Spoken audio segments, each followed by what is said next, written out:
ऐसी ही बेहतरीन कहानियाँ सुनने के लिए केपी नॉवल चैनल को लाइक, शेयर और सब्सक्राइब करें। आने वाली कहानियों के बारे में जानने के लिए हमारे टेलीग्राम से जुड़ें। लिंक डिस्क्रिप्शन में है। सुपर जीन 2 एवोल्यूशन अध्याय 321। यह एक मुश्किल विकल्प है, जियाओ ने जमीन पर बेहोश पड़े लिन शेन को देखते हुए कहा और सोचा, अगर हम उसे बचाना चाहते हैं तो हम केवल प्राचीन भगवान की बोतल या प्राचीन लौकी के अंदर के खजाने का उपयोग कर सकते हैं। अगर हमें खोज लिया गया तो परिणाम अकल्पनीय होंगे, लेकिन अगर वह मर जाता है तो हम नहीं जानते कि वह किसके हाथों में जाएगा। बहन, मुझे लगता है कि हालांकि वह निम्न स्तर का है, फिर भी उसमें कुछ क्षमता है। शायद वह भविष्य में वास्तव में हमारी मदद कर सकता है, जियाना ने लिन शेन को देखते हुए कहा। जियाओ ने थोड़ा सिर हिलाया। उस जैसे निम्न स्तर के प्राणी के लिए इतनी ताकत होना वास्तव में सिद्धांत रूप में प्रभावशाली है।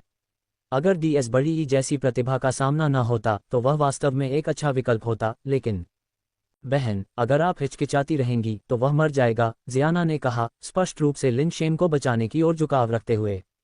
वह इतनी जल्दी नहीं मरने वाला है, जियाओ ने जवाब दिया। बेहोश लिन शेन और फीजाई को धुंध को दूर करने के लिए उसके बगल में अपने पंख फड़फड़ाते हुए देखकर, इस फैटी में कुछ समस्याएं हैं। यह एक सुपर बेस प्राणी होना चाहिए और बेस म्यूटेशन बहुत गहन है। बहन, अब इस पर चर्चा करने का समय नहीं है ना? क्या हम उसे बचा पाएंगे या नहीं? जियाना कुछ हद तक अवाक थी। उसकी बहन भावनात्मक रूप से बहुत स्थिर थी। चलो उसे बचा लेते हैं, हमारे पास अभी कोई और विकल्प नहीं है, जियाओ ने ठंडे स्वर में कहा। हालांकि हमें यह अध्ययन करने की जरूरत है कि उसे कैसे बचाया जाए। क्या हम उसे निर्वाण पुनर्जन्म सीरम का एक इंजेक्शन नहीं दे सकते? जियाना हैरान थी। उसे समझ में नहीं आ रहा था कि इस बारे में अध्ययन करने की क्या जरूरत है। निर्वाण पुनर्जन्म सीरम वास्तव में उसे तुरंत ठीक कर सकता है, लेकिन ऐसा दुर्लभ खजाना जो निर्वाण प्राणियों को वापस जीवन में लाने में सक्षम है, उसे बचाने के लिए उपयोग करना बहुत बेकार है।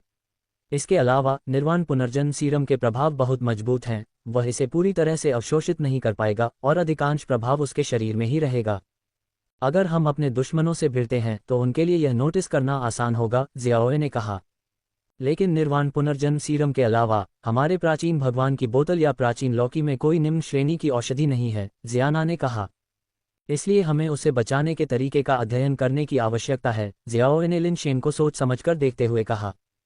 क्या कोई और तरीका है? जियाना स्पष्ट रूप से एक सीधी सोच वाली महिला थी। बेशक है, जियाओ ने लिन शेन के शरीर को देखते हुए कहा। उसकी बेस चेंज टैलेंट वास्तव में अच्छी है, जिसमें मजबूत आत्मा उपचार क्षमताएं हैं और खुद को फिर से भरने के लिए बाहरी ऊर्जा खींचने की क्षमता है। अगर वह इस मिस्ट ऑफ रिपोज में नहीं होता तो पर्याप्त समय मिलने पर वह वास्तव में अपने आप ठीक हो सकता था। दुर्भाग्य से वह आदमी बाहर है और हम टेलीपोर्टर को सक्रिय नहीं कर सकते। अगर हम उसे बाहर भेज पाते तो वह धीरे धीरे अपने आप ठीक हो जाता। तो हमें क्या करना चाहिए? जियाना को अभी भी समझ में नहीं आया कि उसकी बहन वास्तव में क्या करना चाहती थी। मृतक का विश्राम वृक्ष केवल जीवित व्यक्ति की जीवन शक्ति को अवशोषित करता है। यदि वह जीवित व्यक्ति नहीं बल्कि मृत व्यक्ति है तो मृतक का विश्राम वृक्ष अब उसकी जीवन शक्ति को अवशोषित नहीं करेगा और वह अपने आप ठीक हो जाएगा, जियाओ ने कहा। यह कैसे संभव है? वह स्पष्ट रूप से एक जीवित व्यक्ति है। यदि वह मर चुका है तो वह कैसे ठीक हो सकता है? जियाना को लगा कि उसकी बहन पागल हो सकती है। आप किसी ऐसे व्यक्ति को कैसे बचा सकते हैं जो मर चुका है? यदि कोई जीवित व्यक्ति वास्तव में मृत व्यक्ति बन जाता है तो वे क्या बचा रहे थे? वे शायद उसके मरने का इंतजार कर रहे थे। जियाओ ने उदासीनता से कहा, क्या तुम भूल गए हो? उसने जीवन के लालच और मृत्यु के भय के अमृत का अभ्यास किया है। वह मृत्यु का नाटक करने की क्षमता रखता है, लेकिन यह उसके स्वर्गारोहण के बाद ही काम करेगा, जियाना ने कहा और फिर अचानक उसकी आंखें चमक उठीं। बहन, क्या तुम उसे स्वर्गारोहण में मदद करना चाहती हो? लेकिन हमारे पास स्वर्गारोहण की गोली जैसी कोई कम ग्रेड वाली चीज नहीं है। बैककोट। उसे स्वर्गारोहण करने की जरूरत नहीं है। कुछ ऐसा है जो उसे स्वर्गारोहण से पहले जीवन के लिए लालच और मृत्यु के डर का अमृत की नकली मौत की क्षमता दे सकता है। जियाओ ने जियाना के हाथों में प्राचीन लौकी की ओर देखते हुए कहा। खोजो और देखो, तुम्हारे प्राचीन लौकी के अंदर अगर अमृत की एक काली क्रिस्टल की बोतल है तो उसका नाम स्थायी अपमान चुराने वाला जीवन सीरम होना चाहिए। प्राचीन लौकी को पकड़ते हुए जियाना ने उससे धीरे से कहा, प्राचीन लौकी, कृपया मुझे स्थायी अपमान चुराने वाला जीवन सीरम दे दो। जियाना की आवाज बंद होने के बाद उसके हाथ में चीनी मिट्टी की लौकी वास्तव में अपने आप हिलने लगी और कुछ ही देर में लौकी के मुंह से एक वस्तु बाहर निकल आई। जियाना हाथ पैर मारते हुए उसे पकड़ नहीं पाए, लेकिन जियाओ ने अपना हाथ आगे बढ़ाया और उसकी जगह काली शीशी पकड़ ली। काली क्रिस्टल की शीशी सिर्फ एक उंगली के आकार की थी, जो तरल पदार्थ से भरी हुई थी। जियाओ ने कहीं से भी एक सिरिंज निकाली, फिर उसे क्रिस्टल की शीशी में डाला, जिससे सारा तरल पदार्थ सिरिंज में चला गया। बहन, इस स्थायी अपमान चुराने वाले जीवन सीरम का क्या उपयोग है?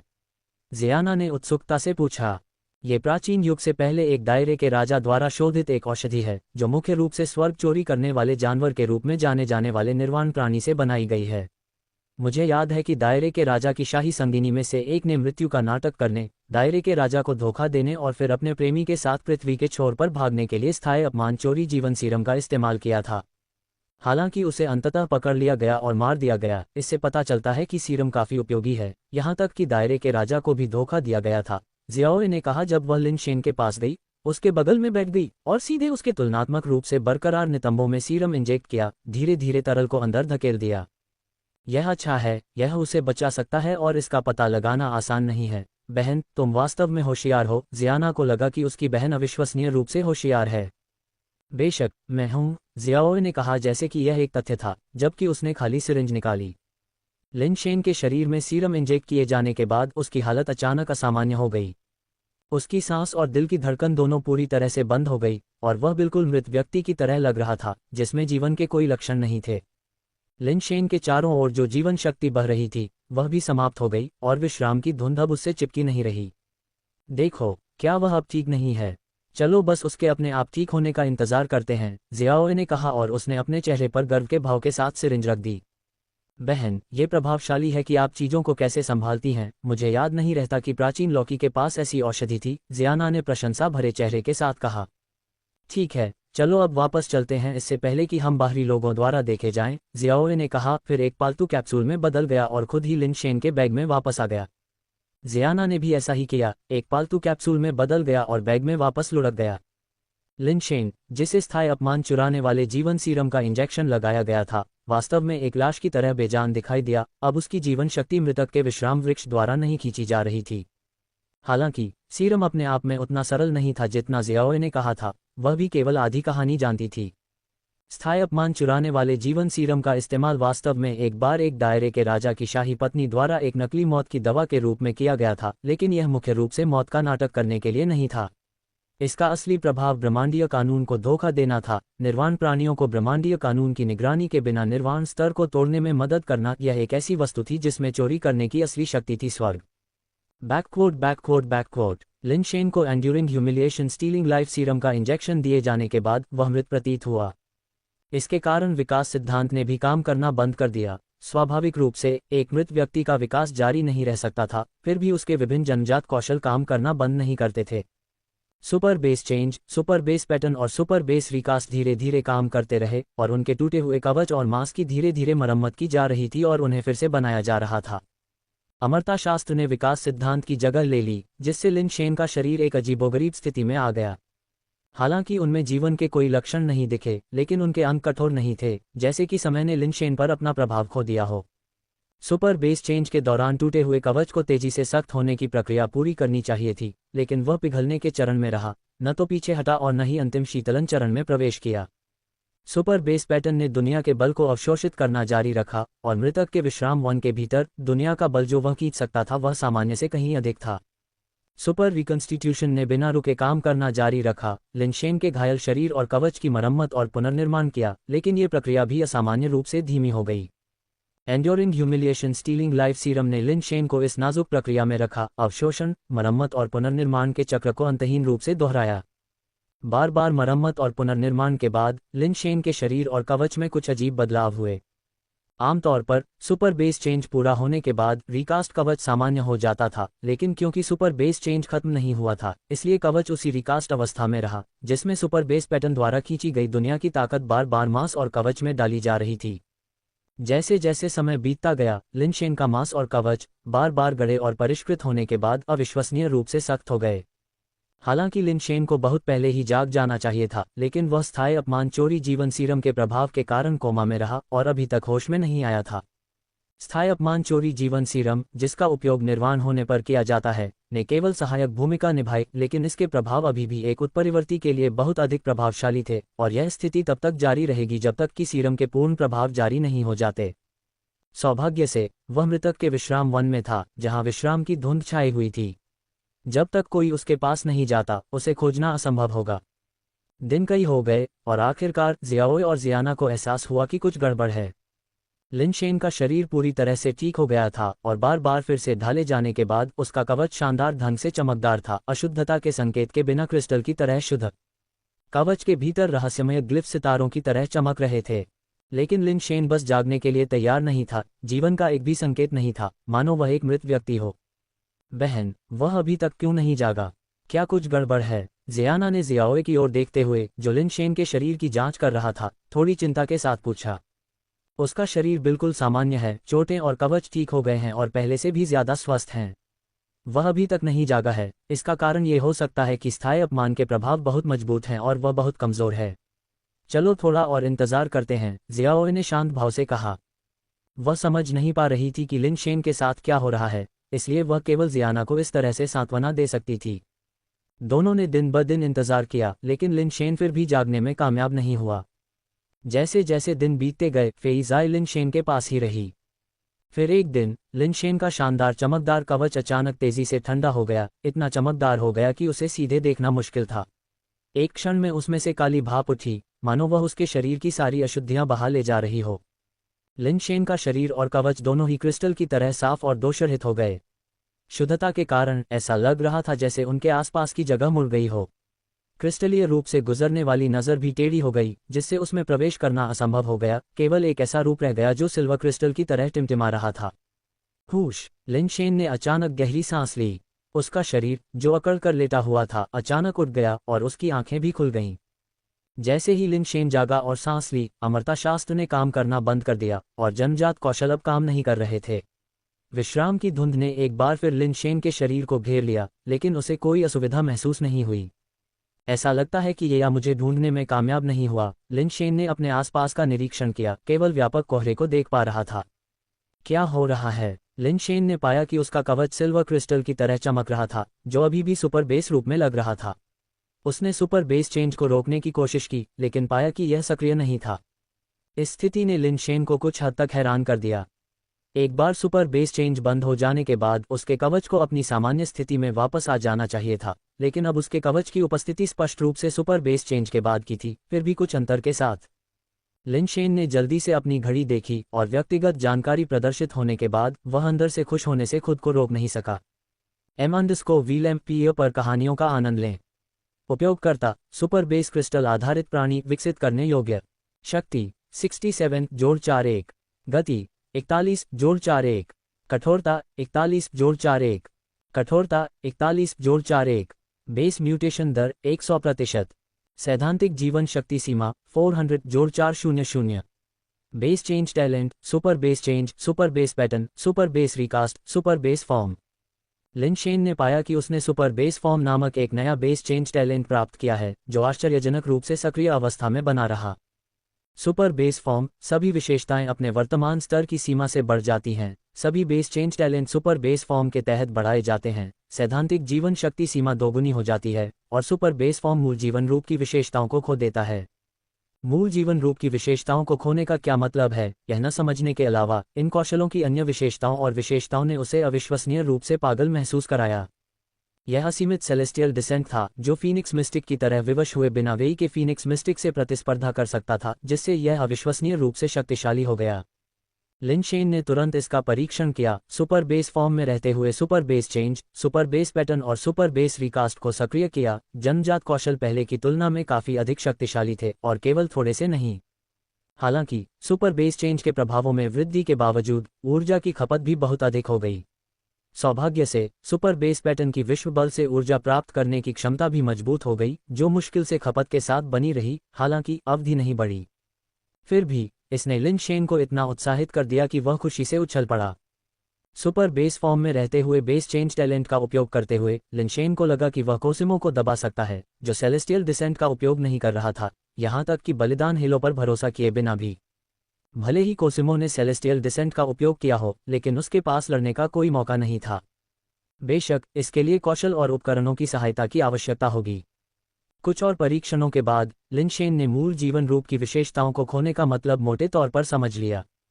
सुपर बेस फॉर्म के तहत लिनशेन का मांस और खून भी उसके कवच के समान स्थिति में बदल गया, एक शुद्ध बेस वेरिएंट प्राणी जैसा, एक इंसान के मांस और खून के शरीर को खोना। ये लिनशेन के लिए एक अच्छी बात लग रही थी। आमतौर पर किसी प्राणी का कवच उसके मांस से ज्यादा मजबूत होता है, जैसे कि वे अपनी ताकत का इस्तेमाल कवच के जरिए सीधे मांस पर हमला करने में कर सकता था, जो कुछ उन्नत ह्यूमनॉइड लाइफ फॉर्म के खिलाफ बहुत कारगर है। लेकिन सुपर बेस फॉर्म में लिनशेन अंदर और बाहर एक समान था, जिससे शरीर के अंदर घुसने वाली शक्ति उसके खिलाफ अप्रभावी हो गई। मुझे आश्चर्य है कि क्या ये या अभी भी बाहर है और मुझ पर घात लगाने का इंतजार कर रहा है। लिनशेन को लगा कि उसकी चेतना का नुकसान ज्यादा समय तक नहीं चला, जैसे कि सिर्फ कुछ घंटे ही बीते थे, ज्यादा से ज्यादा एक दिन। लेकिन अब जब लिनशेन अपने सुपर बेस फॉर्म में प्रवेश कर चुका था, भले ही वह येया को हरा न सके, आत्मसंरक्षण या टेलीपोर्टर को सक्रिय करना बहुत मुश्किल नहीं होना चाहिए। फैटी, मैं इस बार वास्तव में तुम्हारा एहसानमंद हूँ। लिनशेन को याद आया कि यह फेई ज़ाइक फैटी की था जो उसे विशाल भगवान समाधि में ले गया था। हालांकि लिनशेन ने उस समय का अधिकांश हिस्सा बेहोशी में बिताया था और उसे यह स्पष्ट नहीं था कि क्या हुआ था।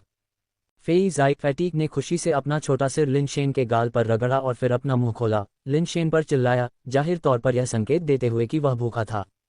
लिनशेन जल्दी से उसे कुछ खिलाना चाहता था, लेकिन जब उसने अपना बैकपैक चेक किया तो उसने पाया कि वह खाली था। उसका असेंशन लिक्विड भी गायब हो गया, केवल 7वें मोड़ की रात को रोशन करने वाला स्पिरिट बेस और पेट गन में पेट कैप्सूल रह गए। बाकी सब कुछ चला गया। यिन स्पिरिट अम्ब्रेला और वुल्फ फैन क्लब येया के खिलाफ लड़ाई में खो गए थे। लिनशेन को ये पता था, लेकिन वह समझ नहीं पा रहा था कि उसके बाकी सामान कैसे गायब हो गए। अगर असेंशन लिक्विड वाला बैग उसके बेहोश होने पर गिर गया था तो लिनशेन ये समझ सकता था, लेकिन वह ये नहीं समझ पा रहा था कि उसके बैग के अंदर के सामान भी क्यों गायब थे। फैटी, क्या तुम जानते हो कि यहाँ से कैसे निकलना है? पहले रास्ता दिखाओ। एक बार जब हम बाहर निकल जाएंगे तो मैं तुम्हारे लिए कुछ स्वादिष्ट लाऊंगा। लिनशेन अभी के लिए केवल फीज़ाइक फैटीक से एक आकर्षक वादा कर सकता था। फीज़ाइक फैटी उत्साह से अपने पंख फड़फड़ाते हुए जमीन पर उतरा और रास्ता दिखाते हुए आगे बढ़ने लगा। लिनशेन ने फीज़ाइक फैटीक का पीछा करते हुए रिपोज की धुंध में से होते हुए जल्दी से मृतकों के विश्राम वन से बाहर निकल गया। उसके सामने विशालकाय भगवान कब्रिस्तान की घाटी थी, फिर भी लिनशेन ने येया को नहीं देखा। क्या ये हो सकता है कि येया ने विशालकाय भगवान कब्रिस्तान में सभी को मार डाला है? वहां कोई आत्मा क्यों नहीं दिख रही है? लिनशेन विशालकाय भगवान कब्रिस्तान से निकलकर पहाड़ से नीचे चला गया, फिर भी उसने पायनियर कोर में से किसी को नहीं देखा। क्या हो रहा है? पायनियर कोर के सभी सदस्य कहाँ चले गए? लिनशेन को अचानक एहसास हुआ कि वह जितना समय बेहोश था, वह शायद उससे कहीं ज्यादा समय था जितना उसने सोचा था। मैं वास्तव में कितने समय से बेहोश हूँ? लिनशेन ने जल्दी से दुष्ट ड्रैगन को बुलाया और पैराडाइज द्वीप की ओर चल पड़ा। लिनशेन के पैराडाइज द्वीप पर पहुंचने के बाद सेलेस्टियल गार्ड उसे देखकर स्पष्ट रूप से चौंक गए और फिर भाग गए, जैसे कि उन्होंने कोई भूत देखा हो। व्हील एयर पर रोमांच खोजें। क्या हो रहा है? भले ही मैं थोड़ी देर के लिए बेहोश हो जाऊं, लेकिन उनकी प्रतिक्रिया इतनी चरम नहीं होनी चाहिए। लिनशेन भ्रम में भर गया और पैराडाइज पैलेस की ओर बढ़ गया। इससे पहले कि वह पैराडाइज पैलेस तक पहुंच पाता, अंदर से एक दिव्य प्राणी बाहर निकल आया। वह कोई और नहीं बल्कि तियानशिन था। तुम सच में मरे नहीं हो? तियानशिन ने आश्चर्य से भरे चेहरे के साथ लिनशेन को देखा। मैं क्यों मर जाऊं? लिनशेन ने मुस्कुराते हुए पूछा, मेरा तियानजुन खजाना कहाँ है? अच्छे लोग कम उम्र में मर जाते हैं, लेकिन दुष्ट लोग जीवित रहते हैं। तियानशिन ने अपने होठों को सिकुड़ते हुए कहा, तुम जैसे किसी को मारना वाकई मुश्किल है। तुम 100 दिनों से ज्यादा समय से लापता हो। मैं और तुम्हारी चाची को लगा कि तुम्हें येया ने मार दिया है। वह बिना किसी कारण के लंबे समय से परेशान थी। 100 दिनों से ज्यादा। कोई आश्चर्य नहीं कि विशाल भगवान पर्वत पर कोई नहीं बचा है। इतने लंबे समय के बाद उन्होंने अब तक इसे अच्छी तरह से खोज लिया होगा और पायनियर कोर शायद नए क्षेत्रों में पायनियरिंग के लिए आगे बढ़ गए होंगे। लिनशेन स्तब्ध था, उसे एहसास ही नहीं हुआ था कि वह इतने लंबे समय से बेहोश था। मैंने येया का सामना किया, लेकिन दुख की बात है कि वह मुझे मारने में विफल रहा। मेरी चाची कहाँ है? लिनशेन ने पूछा। ये बहुत अफसोस की बात है, तुमने येया का सामना किया और मर नहीं गए। तुम्हारा जीवन वाकई बहुत कठिन रहा होगा। तियानशिन बहुत निराश लग रहा था। छोटी चाची क्लाउड रियल द्वीप का पता लगाने गई थी और शायद इन कुछ दिनों में वापस नहीं आएगी। येया वास्तव में कौन है? वह अब कहाँ है? लिनशेन ने पूछा। मैं कैसे जान सकता हूँ कि वह कौन है? उसे मुझे अपने ठिकाने की रिपोर्ट करने की जरूरत नहीं है। तियानशिन ने रुककर कहा, फिर कहा, मैंने छोटी चाची से सुना कि विशाल भगवान समाधि के भीतर येया अचानक प्रकट हुआ, उन पर एक आश्चर्यजनक हमला किया और भागने से पहले समाधि से कुछ ले गया। तियानशिन की बात सुनने के बाद लिनशेन को बाद में जो हुआ वह मोटे तौर पर समझ में आ गया। वह मकबरे में घुस गया और ये या भी वास्तव में घुस गया था। इसके अलावा उस समय जब तियानजुन और अन्य लोग मकबरे के सबसे केंद्रीय क्षेत्र की खोज कर रहे थे, उसने उन पर अचानक हमला किया और भागने से पहले कुछ छीन लिया। वह तियानजुन और अन्य लोगों से चोरी करने में कामयाब रहा। क्या ये या निर्वाण प्राणी हो सकता है? लिन शेन को कुछ हद तक विश्वास नहीं हुआ कि ये या निर्वाण प्राणी हो सकता है। हालांकि ये या मजबूत था, लेकिन वह तियानजुन जितना मजबूत नहीं था, इसलिए उसे निर्वाण प्राणी नहीं होना चाहिए। तियानजुन लिन शेन का साथी था और जब भी उसने अपने कौशल का प्रदर्शन किया तो उसकी पूर्ण शक्ति स्पष्ट रूप से ये या से कहीं अधिक थी। लेकिन अगर ये या निर्वाण प्राणी नहीं था, तो वह विशालकाय भगवान की समाधि में कैसे घुस सकता था और तियानजुन और अन्य लोगों से कुछ चुरा सकता था? वह निर्वाण प्राणी नहीं है। छोटी चाची ने कहा कि वह व्यक्ति बहुत ही दुष्ट है, बहुत ही शक्तिशाली आरोही है और उसके पास कुछ बहुत ही दुष्ट आत्मा आधार हैं। छोटी चाची ने कहा कि उसी स्तर के भीतर शायद केवल डीएस बड़ी ही उसे लगातार हरा सकता है। वह छोटी चाची और अन्य लोगों से चोरी कर सकता है, मुख्यतः इसलिए क्योंकि वह विशाल भगवान समाधि से बहुत परिचित है। वह समाधि के भीतर कुछ निषेध और वस्तुओं का उपयोग भी कर सकता है, साथ ही सफल होने के लिए आश्चर्य का तत्व भी। हालांकि वह मेरी छोटी चाची से टकरा गया और शायद गंभीर रूप से घायल हो गया। हाल ही में उसके बारे में कोई खबर नहीं मिली है, इसलिए हमें नहीं पता कि वह मर गया है या ठीक होने के लिए कहीं छिपा हुआ है। तियानशिन अचानक रहस्यमय ढंग से मुस्कुराया और एक मुर्गी से नए साल की मुलाकात करने वाले नेवले की तरह स्वर में लिन शेन से कहा, चलो इन उबाऊ मामलों के बारे में बात नहीं करते हैं।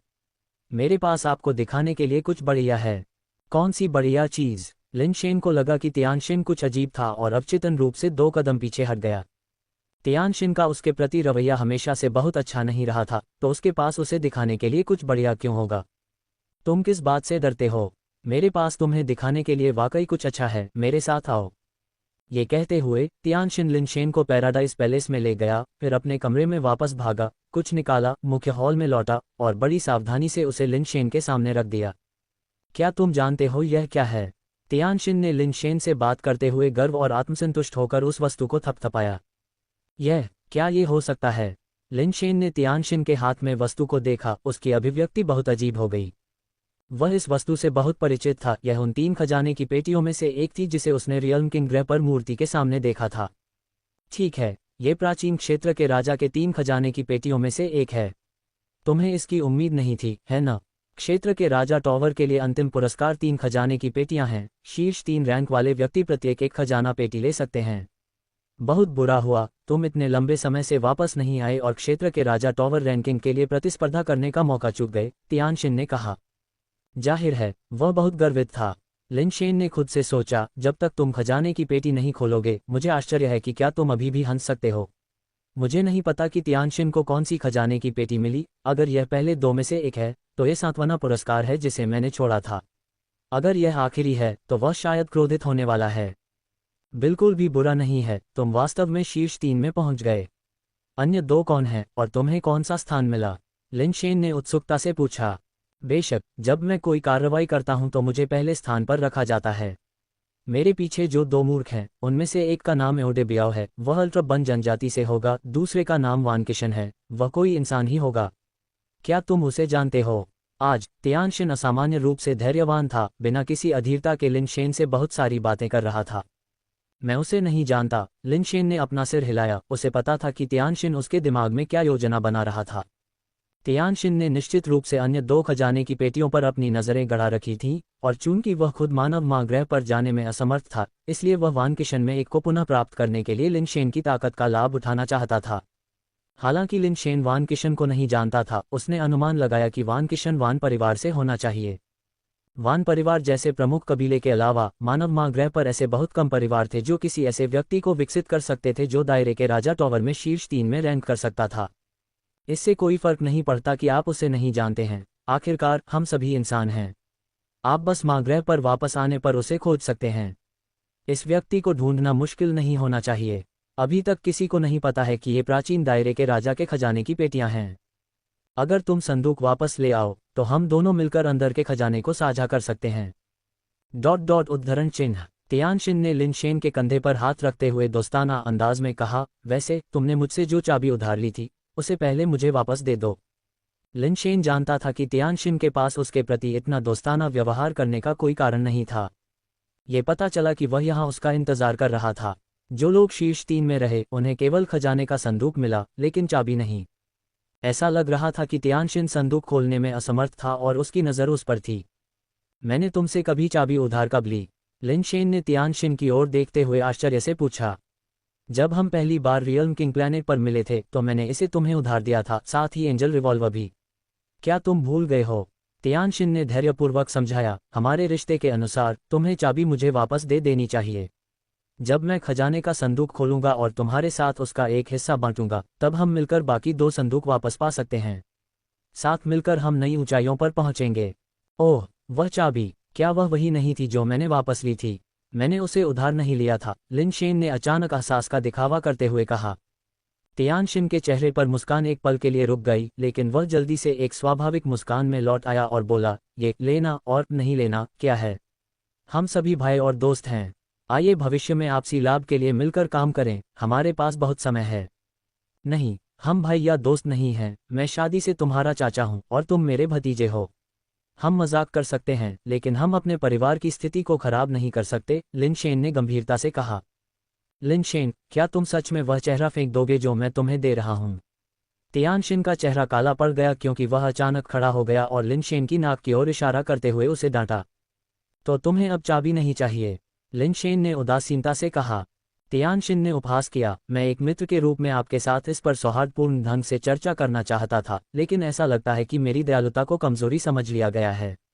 ऐसा लगता है कि मुझे आपको एहसास कराना चाहिए कि आप अभी किस मुश्किल में हैं। और वह कौन सी मुश्किल है?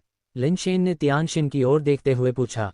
बिना उत्तर दिए तियानशिन ने बस अपनी उंगली उठाई और उसकी उंगलियों से अनगिनत काले कण उड़े, जो लिनशेन के सामने काले पंखों और काले कवच वाले एक देवदूत के रूप में संघनित हो गए, एक आत्मा आधार आरोहित। लिनशेन कुछ हैरान था। अगर यह प्राचीन क्षेत्र के राजा के खजाने की छाती के लिए नहीं होता तो मैं बहुत पहले ही आरोहित हो सकता था, तियानशिन ने कुछ हद तक अहंकार से कहा। देखा, यह मेरा जीवन आधार है। 10वां मोड़ हृदयहीन देवदूत पहले से ही तीसरे मोड़ पर है। मजबूत समर्थन होना अच्छा है। तुम अभी अभी चढ़े हो और तुम्हारा जीवन आधार पहले से ही तीसरे मोड़ पर है, लिनशेन ने कुछ ईर्ष्या से कहा। क्या तुम्हें अब अपनी स्थिति का एहसास है? अब जबकि मैं एक आरोही हूं, हम एक ही स्तर पर नहीं हैं। मैं तुमसे सिर्फ अपनी चाची के चेहरे की वजह से अच्छी तरह से बात कर रहा हूं। और तुम मेरी दयालुता को मेरे चेहरे पर वापस फेंक रहे हो, मुझे कार्रवाई करने के लिए मजबूर कर रहे हो, मुझे मेरा हक वापस लेने के लिए मजबूर कर रहे हो। खुद को इस स्थिति में क्यों डाल रहे हो? तियानशिन ने लिनशेन के सामने अपना हाथ बढ़ाया और कहा, मेरी चाची अगले कुछ दिनों तक वापस नहीं आएंगी, कोई भी तुम्हारी रक्षा नहीं कर सकता। मुझे चाबी दो, मुझे कार्रवाई करने के लिए मजबूर मत करो। अगर मैं ऐसा करता हूं तो मुझे डर है कि मैं तुम्हें मारने से खुद को रोक नहीं पाऊंगा। छोटे तियानशिन, अगर तुमने अच्छे से बात की होती और सम्मानपूर्वक मुझे अंकल कहा होता तो मैं तुम्हें चाबी देने पर विचार कर सकता था। चूंकि तुम ऐसे हो तो मैं वास्तव में आज तुम्हें चाबी नहीं दूंगा, लिनशेन ने उदासीनता से कहा। मौत की तलाश में, है न? मेरी चाची की ममता पर भरोसा करके तुम सच में सोचते हो कि मैं तुम्हें थप्पड़ मारने की हिम्मत नहीं कर सकता? तियानशिन का चेहरा काला पड़ गया और उसने ठंडे स्वर में कहा, ठीक है, चूंकि तुम पिटाई को आमंत्रित कर रहे हो तो मुझे दोष मत दो। अभी मैं तुम्हें खड़े होकर इसे देने दे रहा हूं, लेकिन अगर तुम नहीं देते तो जल्द ही मैं तुम्हें घुटनों के बल पर बिठाकर चाबी देने के लिए कहूंगा। जैसे ही उसने कहा, तियानशिन का जीवन आधार हार्टलेस एंजल सीधे एक छाया की तरह लिनशेन की ओर थप्पड़ मारता हुआ आया। हार्टलेस एंजल अविश्वसनीय रूप से तेज था, शायद 100 की गति के करीब, और इतनी कम दूरी के साथ ऐसा लग रहा था कि लिनशेन बिल्कुल भी चकमा नहीं दे पाएगा। लिनशेन ने तियानशिन की चाल का अनुमान लगा लिया था और पहले से ही कारपेस पहने हुए था, तुरंत सुपर बेस फॉर्म में प्रवेश कर गया। लगभग उसी समय जब हार्टलेस एंजल ने अपनी चाल चली, उसने कुचलने वाली शक्ति के साथ ट्रिपल फिस्ट को छोड़ दिया। पहले एमवील मपियो पर पढ़ें। स्टबबॉर्न लोन विल गॉन्टलेट्स द्वारा संचालित ट्रिपल फिस्ट से फिस्ट पावर हार्टलेस एंजल की हथेली से टकराए और वास्तव में इसे पीछे की ओर उड़ा दिया। असुरक्षित तियानशिन में दुर्घटनाग्रस्त हो गया, दोनों व्यक्ति और एंजल दीवार। तियानशिन हैरान और क्रोधित दोनों था। उसने कभी नहीं सोचा था कि लिनशेन की मुट्ठी शक्ति इतनी मजबूत होगी। यहां तक कि उसका तीसरा टन लाइफ बेस भी उससे मेल नहीं खा सकता था और वह लगभग प्रभाव से खून की उल्टी कर रहा था। इससे पहले कि तियानशिन फिर से प्रतिक्रिया कर पाता, लिनशेन पहले से ही एक प्रेत की तरह उसके सामने था। उसने तियानशिन के सिर को पकड़ लिया और उसे जोर से फर्श पर दबा दिया, जिससे उसके चेहरे और जमीन के बीच एक जोरदार और तीव्र मुठभेड़ हुई। क्या तुम्हें विश्वास है कि मैं अभी तुम्हारा सिर फोड़ सकता हूं? लिनशेन ने तियानशिन के सिर को एक घुटने से अपनी पीठ के निचले हिस्से पर दबाया, एक हाथ से उसके सिर को नीचे रखा और दूसरे हाथ को मुट्ठी में बांधकर उसके सिर के ऊपर मंडराते हुए, मुझे छूने की कोशिश करो और देखो, तुम मेरी चाची से नहीं डरते हो, रुको मत करो। तियानशिन ने एक कठोर लाइन बोलना शुरू किया, तभी उसके सिर के पीछे एक ध्वनि बूम सुनाई दिया, जिससे उसकी आत्मा उसके शरीर से बाहर निकल गई। तुरंत जोर से चिल्लाया। इस बिंदु पर तियानशिन को अपने किए पर बहुत पछतावा हुआ। वह दिखावा करने में बहुत व्यस्त था और उसने लिनशेन की क्षमताओं का बिल्कुल भी अनुमान नहीं लगाया था। अगर उसे पता होता कि लिनशेन के पास इतने शक्तिशाली तरीके हैं तो वह उसे मौका नहीं देता। उसका तीसरा टन हार्टलेस एंजल अपनी असली ताकत नहीं दिखा सका और 10वें टन स्पिरिट बेस आर्कएंजल की तलवार भी बेकार हो गई।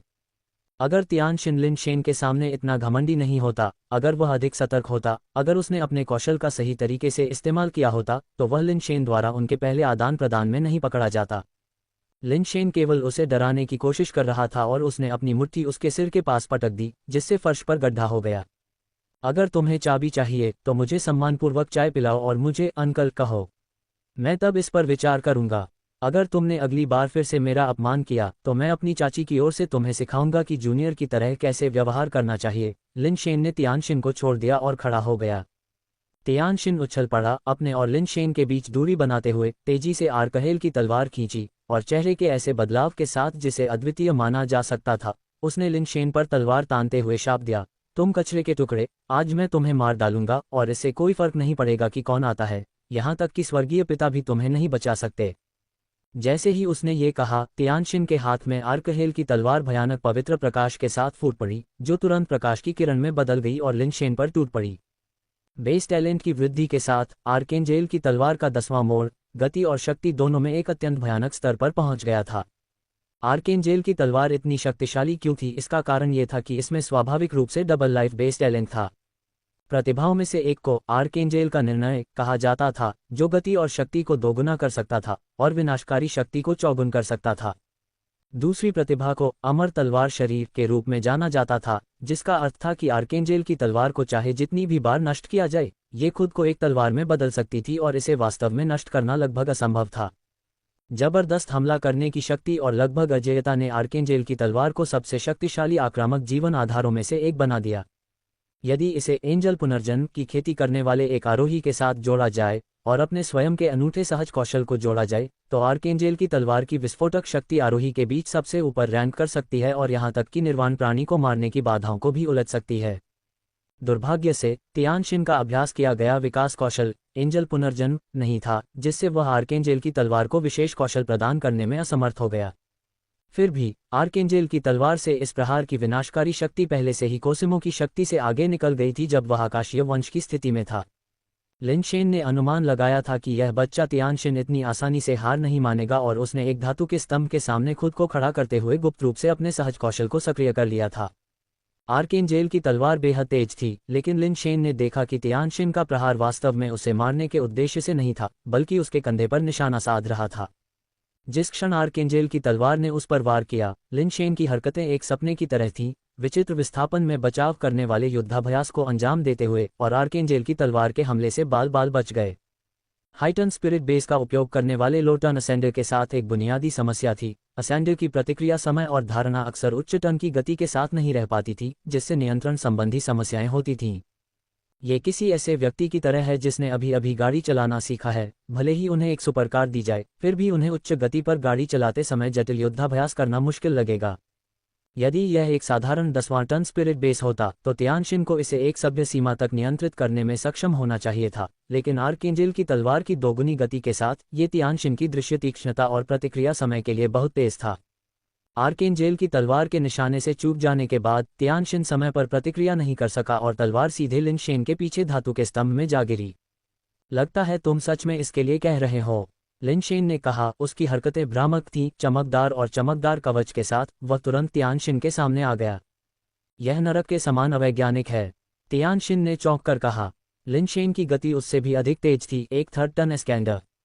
तियानशिन का शरीर कवच में घिरा हुआ था। उसने अपने पंख फैलाए और उड़ान भरी, लेकिन महल का भव्य हॉल, हालांकि बड़ा था, केवल 10 मीटर ऊंचा था, जिससे वह सीमित हो गया कि वह कितना ऊपर जा सकता है।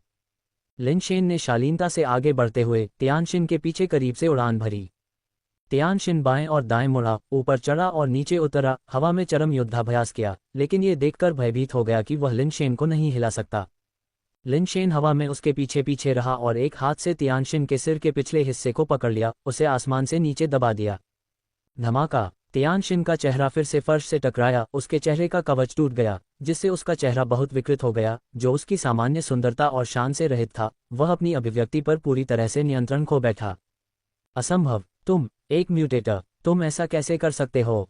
तियानशिन ये स्वीकार नहीं कर सका कि इन परिस्थितियों में भी वह लिनशेन के अधीन था। यद्यपि लिनशेन ने पहले आर्कहेंगल की तलवार को फंसाकर कुछ चालाकी का सहारा लिया, लेकिन तियानशिन को यह स्पष्ट था कि आर्कहेंगल की तलवार की गति के साथ न केवल म्यूटेटर बल्कि एस्केंडल्स को भी चकमा देने में कठिनाई होगी। लिनशेन का आर्केंजेल की तलवार के वार को चकमा देना अपने आप में एक बहुत ही भयानक करतब था। आश्वस्त नहीं, तो फिर से चलते हैं, लिनशेन ने तियानशिन को छोड़ते हुए कहा। तियानशिन जमीन से उठ गया, लेकिन इस बार उसने हमला करने की जल्दी नहीं की और न ही उसे आर्केंजेल की तलवार याद आई। वह बस एक जटिल भाव के साथ लिनशेन को देखता रहा। जब वह पहली बार लिनशेन से मिला तो लिनशेन कुछ खास नहीं था। अगर उसकी गंभीर चोटें उसे कौशलहीन नहीं कर देती और लिनशेन को वेईवुफू की मदद नहीं मिलती, तो वह एक हाथ से लिनशेन को मार सकता था। इसलिए इस पूरे समय हालांकि तियानशिन लिनशेन से हारता रहा, लेकिन अंदर ही अंदर वह अभी भी लिनशेन को नीचा देखता था। हालांकि आज की लड़ाई ने तियानशिन के अभिमान को एक गंभीर झटका दिया। अब एक थर्ड टर्न असेंडर, वह 2 बार लिनशेन द्वारा हावी हो गया, जिसने उसे एक वास्तविकता का सामना करने के लिए मजबूर किया। लिनशेन वास्तव में शक्तिशाली था और शायद उसके चचेरे भाई तियानजुन का निर्णय गलत नहीं था। शक्तिशाली ब्रह्मांडीय जातियों में भी ऐसी प्रतिभा दुर्लभ थी। तियानजुन ने तियानजिन को बताया था कि लिनशेन ने 9वें मोड़ कोसिमो को मार दिया था, लेकिन तियानजिन की नज़र में मनुष्य बकवास थे और मानव 9वें मोड़ के आरोही सिर्फ बकवास आरोही थे। एक बकवास 9वें मोड़ को मारना कोई बड़ी बात नहीं थी। लेकिन अब तियानजिन को यह स्वीकार करना पड़ा, लिनशेन की ताकत कुछ हद तक अपमानजनक थी। अगर वह अभी भी एक म्यूटेटर होता तो शायद उसके पास लिनशेन से लड़ने की हिम्मत भी नहीं होती। लिनशेन, हालांकि तुम शक्तिशाली हो, मैं तुम्हें हरा दूंगा और भविष्य में भी तुम्हें हराता रहूंगा। तियानजिन ने लिनशेन को घूरते हुए अपने हाथ से इशारा किया और आकाश में हार्टलेस एंजल का आधार आश्चर्यजनक रूप से अनगिनत काले पंखों में बिखर गया, जो तियानजिन के शरीर पर इकट्ठा हो गए। तियानशिन के मूल कवच के बाहरी भाग को काले पंखों के कवच ने ढक दिया था और उसने काले पंखों की एक अतिरिक्त जोड़ी भी उगाई थी, जिससे उसके मूल रूप से दोहरे पंख 4 हो गए थे। लिनशेन ने तियानशिन की गंभीरता को महसूस किया और उसे पता था कि तियानशिन गंभीर हो रहा था। हालांकि यह केवल तीसरा मोड़ था, लेकिन गंभीर तियानशिन से निपटना इतना आसान नहीं था। तो अब कोई तलवार नहीं। लिनशेन ने धातु के स्तंभ पर महादूत की तलवार की ओर इशारा किया। जरूरत नहीं है, तियानशिन ने कहा, क्योंकि उसके 4 पंख एक साथ हिल रहे थे और उसके सिर के ऊपर का प्रभामंडल एक चमकदार पवित्र प्रकाश के साथ फट गया। धमाका! महल के भीतर एक भयानक शॉकवेव फूट पड़ी, लेकिन सौभाग्य से ये स्थान तियानजुन का था और शक्तियों का ऐसा टकराव महल को नष्ट करने के लिए पर्याप्त नहीं था। महल के भीतर दोनों ने जमकर लड़ाई की। लिनशेन ने अपनी सफिंग फिस्ट और डायमंड हॉट फिंगर को अपनी सहनशक्ति की चरम सीमा तक धकेल दिया और फिर भी उसे बहुत अधिक लाभ प्राप्त करना मुश्किल लगा। अपने बेस के साथ विलय के बाद तियानशिन की गति एक अत्यंत भयानक स्तर पर पहुंच गई। उसके सभी सहज कौशल गति से संबंधित लग रहे थे, मुख्य रूप से तेज गति तकनीकों पर ध्यान केंद्रित कर रहे थे। लिनशेन के पास सफिंग फिस्ट को छोड़ने के अलावा कोई विकल्प नहीं था। इसके बजाय डायमंड हॉट फिंगर के साथ संयुक्त शुद्ध सफिंग स्टेप्स पर स्विच करके उससे युद्ध करना था। जैसे जैसे सफिंग स्टेप्स तेज होते गए, सफिंग फिस्ट की बड़ी ऊर्जा की खपत के बिना उसकी गति में भी सुधार हुआ। एक अनंत काल के बाद वे दोनों महल के विपरीत दिशा में खड़े हो गए, सांस लेने के लिए हौंफ रहे थे। टकराव का वह तीव्र स्तर दोनों के लिए लंबे समय तक टिकना मुश्किल था और विजेता का फैसला होने से पहले ही वे अपनी सीमा पर पहुंच गए थे। तुम भी इतने महान नहीं हो, इतनी कम देर में इस तरह से हौंफ रहे हो, बिल्कुल भी सहन नहीं कर पा रहे हो। मेरी तरफ देखो, जरा भी हौंफ नहीं रहा। आदमी ऐसा ही होता है, तियानशिन ने एक धातु के स्तंभ पर झुकते हुए जबरदस्ती अपनी सांस स्थिर रखते हुए कहा। तुम हौंफ नहीं रहे हो, तुम सिर्फ पाद रहे हो, लिनशेन ने जवाब दिया। तुम ही पाद रहे हो, टीएम। अगर मेरी छोटी चाची की खातिर नहीं होता तो आज मैं तुम्हें पीट पीट कर मार डालता, तियानशिन ने दांत पीसते हुए कहा। अगर तियानजुन की खातिर नहीं होता तो तुम बहुत पहले ही नीचे गिर चुके होते, लिनशेन ने गहरी सांस ली और कहा। ठीक है, अगर तुम सक्षम हो तो कोशिश करो, देखो कौन पहले जमीन पर गिरता है। जरूर, तुम कोशिश करो, तुम कोशिश करो, कोशिश करो, कोशिश करो। लिनशेन ने लिन मियाओ से मुलाकात की और फिर सीधे ओल्ड व्यू के गांव जाने के लिए पैराडाइस आइलैंड छोड़ दिया। उसे तियानशिन से पता चला कि वेई पहले ही जायंट रिंग स्टार पर आ चुका था और उसे ढूंढने के लिए पैराडाइज आइलैंड भी आया था। तियानजुन ने लिन शेन को बताया कि वेई उसे एक असेंशन एग लाने आया था और शुरू में वेई को पैराडाइज आइलैंड पर रखना चाहता था, लेकिन वेई ने ओल्ड यू के गांव लौटने पर जोर दिया और पैराडाइज आइलैंड पर नहीं रुका।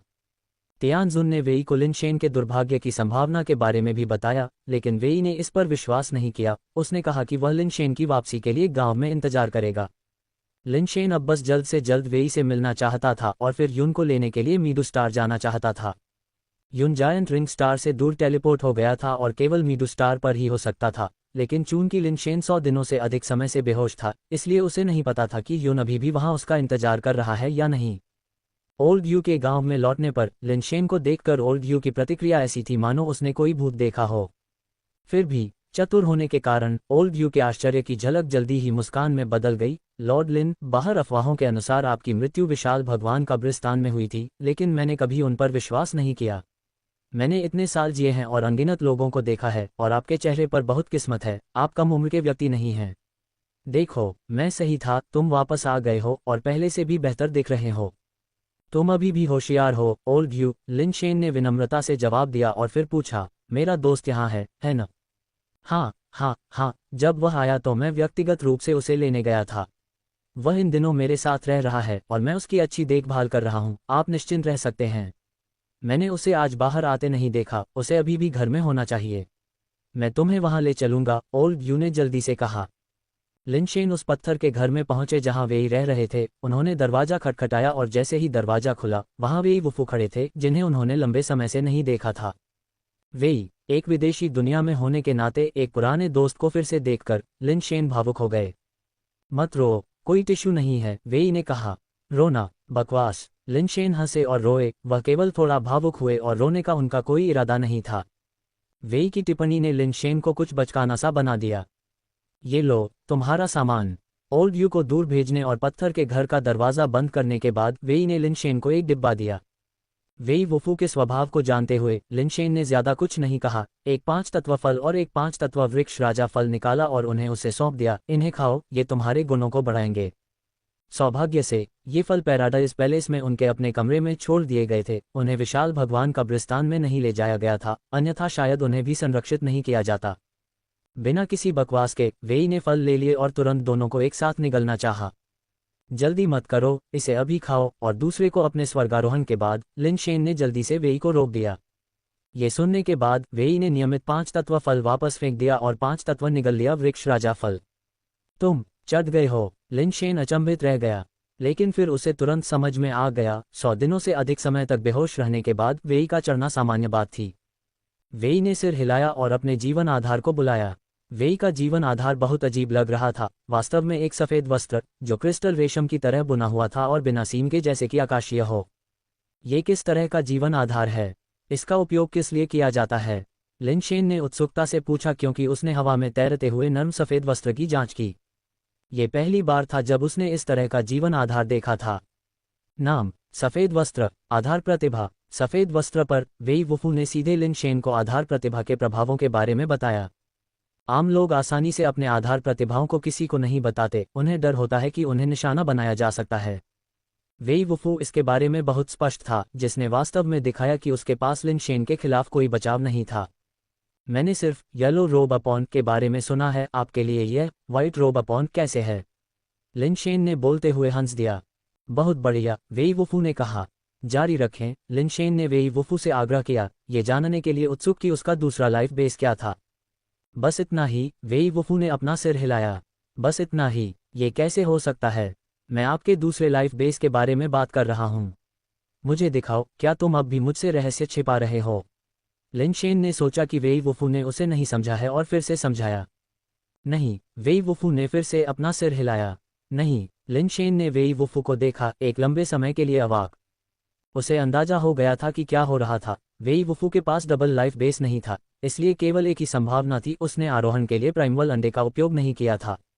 वेई वुफू द्वारा आरोहण के लिए प्राइमवल अंडे का उपयोग न करने का एकमात्र कारण ये था कि उपयोग करने के लिए कोई दूसरा अंडा नहीं था, केवल एक, जिसका अर्थ था कि वेई वुफू ने वह अंडा उसके लिए छोड़ दिया था और खुद प्राइमवल अंडे के साथ आरोहण नहीं किया था।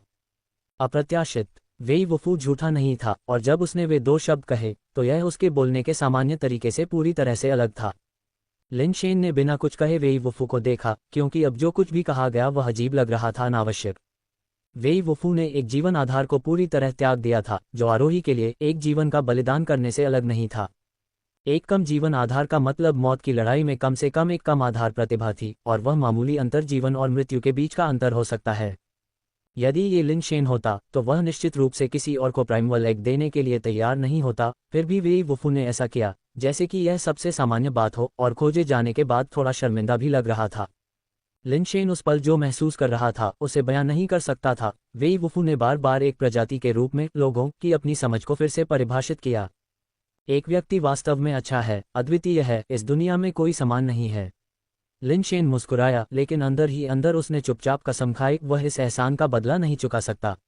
आरोही पहले से ही पत्थर में तय था, और उसके पास वेई वुफू के लिए एक और जीवन आधार जोड़ने की क्षमता नहीं थी। इस व्यक्ति को उसे सुरक्षित रखना था। इस दुनिया में कोई बराबरी नहीं है। वेई वुफू भी मुस्कुराया। वैसे वेई, तुम इसे पहले इस्तेमाल करो। मैं अभी तक ऊपर नहीं चढ़ा हूं, और मुझे अभी इसकी जरूरत नहीं है। लिन शेन ने उत्परिवर्तित 7वें mode spirit base night glow फूल को वेई को फेंक दिया और कहा, इसकी क्षमताओं पर एक नज़र डालें और खुद को इससे परिचित करें। हमें जल्द ही मीडू स्टार की यात्रा करने की ज़रूरत है, मुझे किसी को उठाना है। ठीक है। वेई ने नाइट ग्लो फ्लावर लिया और अपनी ताकत से उसे सक्रिय किया।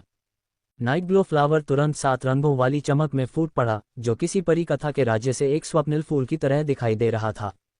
वेई ने लिन शेन को बताया कि नाइट ग्लो फ्लावर में केवल एक बेस टैलेंट है, जिसका नाम लाइट ऑफ नाइट है, जो वर्णन के अनुसार अंधेरे को रोशन कर सकता है। इस क्षमता ने लिन शेन को थोड़ा झटका दिया। अगर यह जायंट रिंग स्टार पर पहुंचने से पहले होता तो उसे यह क्षमता काफ़ी हैरान करने वाली लगती। लेकिन जायंट रिंग स्टार पर पहुंचने के बाद उसे समझ में आया कि अंधेरा काफ़ी भयानक हो सकता है। नाइट ग्लो फ्लावर में अंधेरे को रोशन करने की शक्ति थी। क्या ये जायंट रिंग स्टार की रात को रोशन कर सकता है, ये देखना बाकी था। मीडू star transfer station. Transfer station के प्रवेश द्वार के सामने यूं एक कोने में अपनी बाहों को पैरों के चारों ओर लपेटे हुए बैठी थी। उसका भाव शून्य था। उसके होंठ फटे हुए थे और उसकी आंखें प्रवेश द्वार पर टिकी हुई थीं। उसे डर था कि कहीं वह कुछ चूक न जाए। वह 100 दिनों से यहाँ इंतजार कर रही थी। पहले उसने भूख मिटाने के लिए कुछ बेस म्यूटेशन फ्लूइड लिया था, लेकिन जब फ्लूइड खत्म हो गया तो उसने और बेस म्यूटेशन फ्लूइड के लिए अपनी सारी कीमती चीजें बेच दीं। वह प्रवेश द्वार छोड़ने की हिम्मत नहीं कर पाए। उसे डर था कि अगर लिन शेन आ गया तो वह उसे नहीं ढूंढ पाएगा। अब उसने आधे महीने से ज्यादा समय से कुछ नहीं खाया था, और उसके पास पीने के लिए पानी भी नहीं था। मीडू स्टार पर पानी के संसाधन बेहद कम थे, और यहाँ पानी के लिए पैसे देने पड़ते थे। यूं के पास पैसे नहीं थे, इसलिए वह पानी भी नहीं पी सकती थी। युन ने हताश होकर गेट की ओर देखा। उसकी अभिव्यक्ति कुछ हद तक खाली हो गई। उसने लिन शेन द्वारा दी गई विशाल भगवान की हड्डी को पकड़ लिया और खुद से बड़बड़ाते हुए कहा, वह आएगा। उसे आना ही चाहिए। अरे, तुम यहाँ क्या कर रही हो? एक उन्नत युद्ध पोशाक पहने हुए एक सिविक बिल्ली जैसा दिखने वाला आदमी युन के पास आया और उसका निरीक्षण किया। बिना कुछ कहे युन ने प्रवेश द्वार को साफ देखने के लिए बस एक तरफ खिसक गई। मैंने तुम्हें कई दिनों से यहाँ देखा है, न कुछ खाया है न पिया है। क्या तुम किसी तरह की परेशानी में हो? सिविक जैसे आदमी ने मुस्कुराते हुए पूछा। ये देखकर कि युन ने उसे अनदेखा कर दिया, सिविक जैसे आदमी ने मुस्कुराते हुए कहा, मैं हुआंग यू हूँ, नाइटमेयर ग्रुप की मीडू स्टार शाखा का निदेशक। अगर तुम इच्छुक हो तो तुम हमारे नाइटमेयर ग्रुप में शामिल हो सकती हो। Nightmare group? युन थोड़ा हैरान हो गई। उसने वास्तव में नाइटमेयर ग्रुप के बारे में सुना था। हालांकि इसे ब्रह्मांड में शीर्ष शक्ति नहीं माना जाता था, लेकिन नाइटमेयर ग्रुप का मुख्य व्यवसाय निम्न श्रेणी की जातियों के ग्रहों से प्रतिभाशाली व्यक्तियों को भर्ती करना, उन्हें प्रशिक्षित करना और विकसित करना, और फिर उन्हें प्रतिभा की आवश्यकता वाली शक्तियों को सौंपना था। जब वह स्पिरिट ट्रेजर कबीले के साथ थी तब नाइटमेयर ग्रुप ने उसे भर्ती के लिए संपर्क किया था, लेकिन उस समय मून रैबिट कबीले और स्पिरिट ट्रेजर कबीले दोनों के समर्थन के साथ उसका उनके साथ जुड़ने का कोई इरादा नहीं था। युन ने दूसरे दुनिया के व्यक्ति की जांच की जिसने खुद को हुआंग यू कहा। धीरे धीरे उसे कुछ याद आ रहा था। ये हुआंग यू वही व्यक्ति लग रहा था जिसने स्पिरिट ट्रेजर कबीले के साथ अपने समय के दौरान उसे वापस भर्ती करने का प्रयास किया था। हालांकि उस समय हुआंग यू केवल एक स्टार स्काउट था, और अब वह एक शाखा निदेशक था, और किसी भी शाखा का नहीं, बल्कि मीडू स्टार जैसे उच्च श्रेणी के ग्रह का। मुझे तुम याद हो, तुम स्पिरिट ट्रेजर कबीले में गए थे, युन ने कहा, इससे पहले कि उसकी नज़र फिर से प्रवेश द्वार पर चली जाए। हाँ, मुझे खुशी है कि तुम मुझे याद करते हो। उस समय तुम्हें भर्ती न कर पाना मेरे लिए हमेशा से एक अफसोस की बात रही है। मुझे यहाँ तुमसे मिलने की उम्मीद नहीं थी। अगर तुम तैयार हो तो मैं तुम्हें नाइटमेयर ग्रुप में भर्ती करने की उम्मीद करूंगा। मुझे तुम में बहुत संभावनाएं दिखती हैं और मैं तुम्हें भर्ती के लिए उपलब्ध सबसे अच्छा प्रशिक्षण और उपचार प्रदान करूंगा। तुम इस बात को लेकर आश्वस्त हो सकते हो, हुआंग यू ने कहा। मुझे खेद है, लेकिन मेरा नाइटमेयर ग्रुप में शामिल होने का कोई इरादा नहीं है, युन ने अपना सिर हिलाया। अगर लिन शेन से मिलने से पहले वह हुआंग यू से फिर से मिलती तो युन शायद उसका निमंत्रण स्वीकार कर लेती। हालांकि नाइटमेयर ग्रुप को प्रतिभाओं की तस्करी करने वाले बिचौलिए के रूप में देखा जा सकता है, कम से कम उन्होंने अपने द्वारा चुने गए लोगों को संसाधन और खेती प्रदान की। पर्याप्त प्रतिभा के साथ कोई व्यक्ति पर्याप्त संसाधन प्राप्त कर सकता है और यहां तक कि आरोहण के बाद कुछ प्रमुख शक्तियों में शामिल होने का अवसर भी प्राप्त कर सकता है। युन के लिए यह हल्के में लिया जाने वाला अवसर नहीं था, खासकर हुआंग यू के आश्वासन के साथ। तुम किसी का इंतजार कर रहे हो, है न? मैं तुम्हें बहुत दिनों से देख रहा हूं और मुझे लगता है कि जिस व्यक्ति का तुम इंतजार कर रहे हो वह आने वाला नहीं है। अगर वे आते तो उन्हें अब तक आ जाना चाहिए था, हुआंग यू ने शांति से कहा।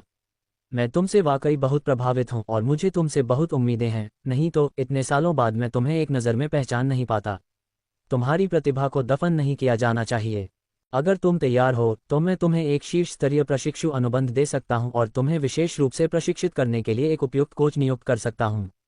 मेरे पास तुम्हें यहां रखने का अधिकार नहीं है, लेकिन मैं तुम्हें ब्रह्मांड में शीर्ष 1000 रैंकिंग के भीतर एक शक्तिशाली कबीले में भेजने की गारंटी दे सकता हूं।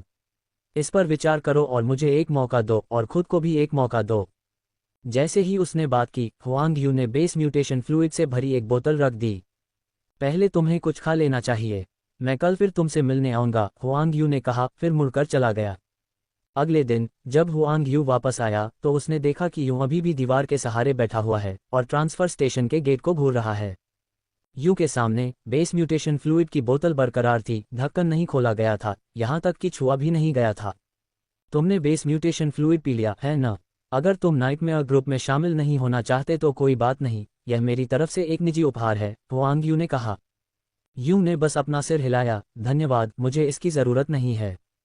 तुम बच्चे, हुआंग यू ने असहाय होकर आह भरी। उसने बेस म्यूटेशन फ्लूइड की बोतल उठाई, उस पर से धूल पोंछी और उसे फिर से युन के सामने रख दिया। वास्तव में ये ठीक है।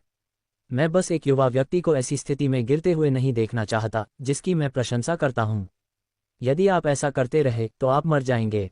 धन्यवाद, मुझे वास्तव में इसकी आवश्यकता नहीं है, युन ने फिर से अपना सिर हिलाते हुए जिद की। इतनी मूर्खता मत करो, हुआंग यू ने कड़वी मुस्कान के साथ कहा और चला गया। लगातार कई दिनों तक हुआंग यू हर दिन युन को देखने के लिए आया, लेकिन उसने कभी भी बेस म्यूटेशन फ्लूइड को नहीं छुआ जो उसने वहां छोड़ा था।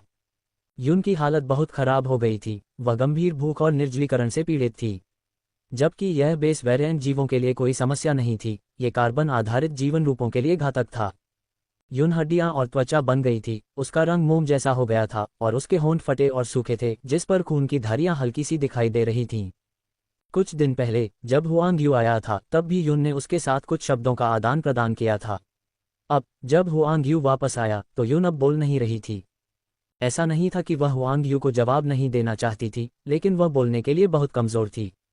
वे आएंगे, उन्हें आना ही चाहिए। युन कुछ हद तक चकित होकर बैठी रही, कभी कभी कुछ अस्पष्ट शब्द बुदबुदाने में कामयाब हो गई।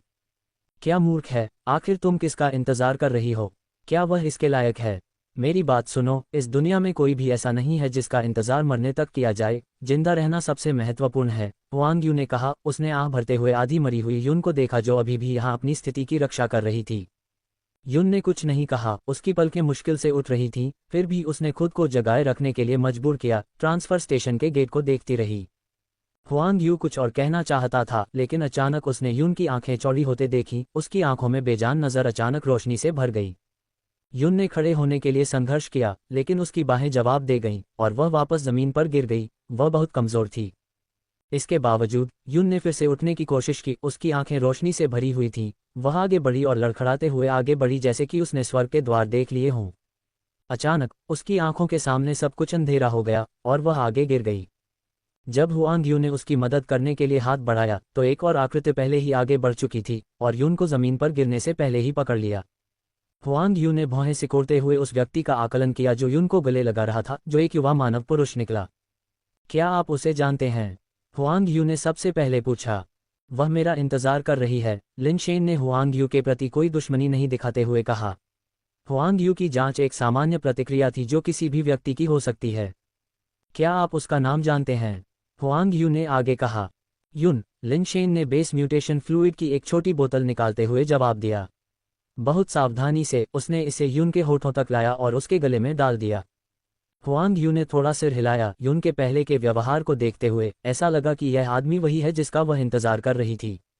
हुआंग यू ने लिन शेन की बारीकी से जांच की, ये जानने के लिए उत्सुक कि किस तरह का आदमी युन के समर्पित इंतजार के लायक होगा।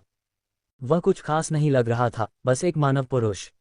लेकिन उसके बगल में खड़ा मजबूत मानव पुरुष पहली नज़र में ही अलग दिखाई दे रहा था, जिसमें एक विशिष्ट आभा थी जिसे आम लोग दिखा नहीं सकते थे। दुर्भाग्य से हुआंग यू मानव मां ग्रह पर मामलों का प्रभारी नहीं था, इसलिए उसे वहां की स्थिति के बारे में ज्यादा जानकारी नहीं थी। मैं हुआंग यू हूं, नाइटमेयर ग्रुप के मीडुस्टार डिवीजन का निदेशक। अगर आप इच्छुक हैं तो आप मेरे घर पर आकर ट्राई आउट कर सकते हैं, हुआंग यू ने लिन शेन और वेई वुफू को अपना कार्ड देते हुए कहा। धन्यवाद, अगर मुझे मौका मिला तो मैं इस पर विचार करूंगा, लिन शेन ने कार्ड लेते हुए और उसे दूर रखते हुए कहा। मानव मां ग्रह पर वापस लिन शेन को नाइटमेयर ग्रुप से पहले ही एक निमंत्रण मिल चुका था। वह उस प्रतिभा खोजकर्ता का नाम ठीक से याद नहीं कर पाया, लेकिन उसे याद था कि वह आदमी नाइटमेयर ग्रुप से था। हुआंग यू ने वेई वुफू की ओर देखा और देखा कि वेई वुफू ने कोई प्रतिक्रिया नहीं दिखाई, जिससे वह कुछ हद तक निराश हो गया। वे जिन व्यक्तियों में रुचि रखते थे वे थे वेई वुफू और युन। लिन शेन के लिए हुआंग यू की नज़र में वह सिर्फ एक अच्छा दिखने वाला मानव सुंदर लड़का था। युन की उत्सुक प्रतीक्षा को देखते हुए यह संभावना थी कि यह मानव सुंदर लड़का उसका प्रेमी था। महिलाएं, ऐसे प्राणी पूरी तरह से तरकीन होती हैं, हुआंग यू ने विदा लेने से पहले कुछ असहायता के साथ कहा। कुछ कदम चलने के बाद हुआंग यू अचानक पीछे मुड़ा और वेई वुफू से बोला, 2 दिनों में यह मीडू स्टार का वार्षिक सिटी ऑफ ब्यूटी फेस्टिवल होगा। नस्ल की परवाह किए बिना, पृष्ठभूमि की परवाह किए बिना कोई भी म्यूटेटर भाग ले सकता है। अगर आप रुचि रखते हैं तो आपको एक बार अवश्य देखना चाहिए, यह एक अवसर हो सकता है। ठीक है, वेई वुफू ने एक शब्द में उत्तर दिया। हुआंग यू को नहीं पता था कि यह वेई वुफू का बोलने का तरीका था या वास्तव में उसकी कोई रुचि नहीं थी। हार मानते हुए हुआंग यू मुड़ा, जाने के लिए तैयार। सिटी ऑफ ब्यूटी फेस्टिवल किस लिए है? लिन शेन ने बेस म्यूटेशन फ्लूइड को थोड़ा थोड़ा करके युन को खिलाते हुए पूछा। वेई वुफू पहले से ही एक आरोही था और अब भाग लेने के लिए योग्य नहीं था, लेकिन लिन शेन अभी तक आरोही नहीं हुआ था, इसलिए उसके पास अभी भी मौका था। वह हुआंग यू से इस सिटी ऑफ ब्यूटी फेस्टिवल और तथाकथित अवसर के बारे में और अधिक सुनना चाहता था। लिन शेन के सवाल पर हुआंग यू ने अपनी चाल रोकी और वेई वुफू की ओर देखा और फिर समझाया, मीडू स्टार सेलेस्टियल रेस के प्राथमिक सितारों में से एक है। हालांकि यह आकाशीय जाति का मात्र तारा नहीं है, लेकिन इसका दर्जा आकाशीय मात्र तारा, आकाश शिखर तारे से कम नहीं है। मीडू स्टार को सौंदर्य का शहर इसलिए कहा जाता है क्योंकि इसमें एक महल है जिसे सौंदर्य महल के शहर के रूप में जाना जाता है, जो अविश्वसनीय जादुई शक्ति द्वारा संरक्षित एक अज्ञात युग का अवशेष है। यहाँ तक कि ब्रह्मांड के सबसे शक्तिशाली योद्धा भी महल के दरवाजे नहीं खोल सकते, वे साल में केवल एक बार खुलते हैं। हुआंग यू ने विस्तृत विवरण दिया। सौंदर्य महल का शहर हर साल इस समय 10 दिनों के लिए खुलता था। इन 10 दिनों के दौरान किसी भी जाति के म्यूटेटर प्रवेश कर सकते थे और अपना भाग्य तलाश सकते थे।